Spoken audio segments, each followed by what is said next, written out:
Introduction to Corinthians.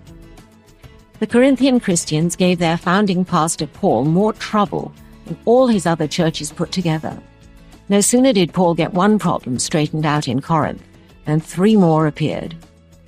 For anyone operating under the naive presumption that joining a Christian church is a good way to meet all the best people and cultivate smooth social relations, a reading of Paul's Corinthian correspondence is the prescribed cure.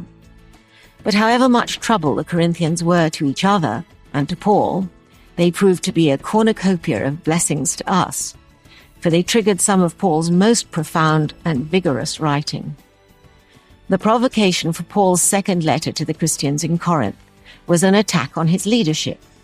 In his first letter, though he wrote most kindly and sympathetically, he didn't mince words.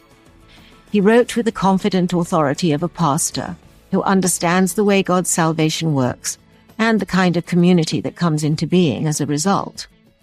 At least some of what he wrote to them was hard to hear and hard to take. So they bucked his authority, accused him of inconsistencies, impugned his motives, questioned his credentials.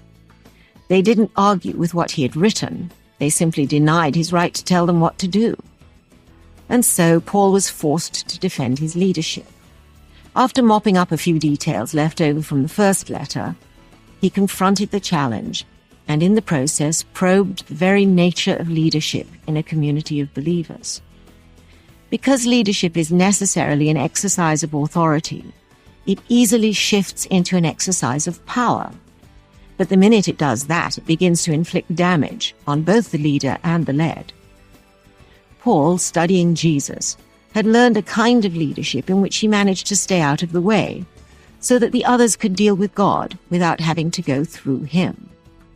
All who are called to exercise leadership in whatever capacity, parent or coach, pastor or president, teacher or manager, can be grateful to Paul for this letter and to the Corinthians for provoking it.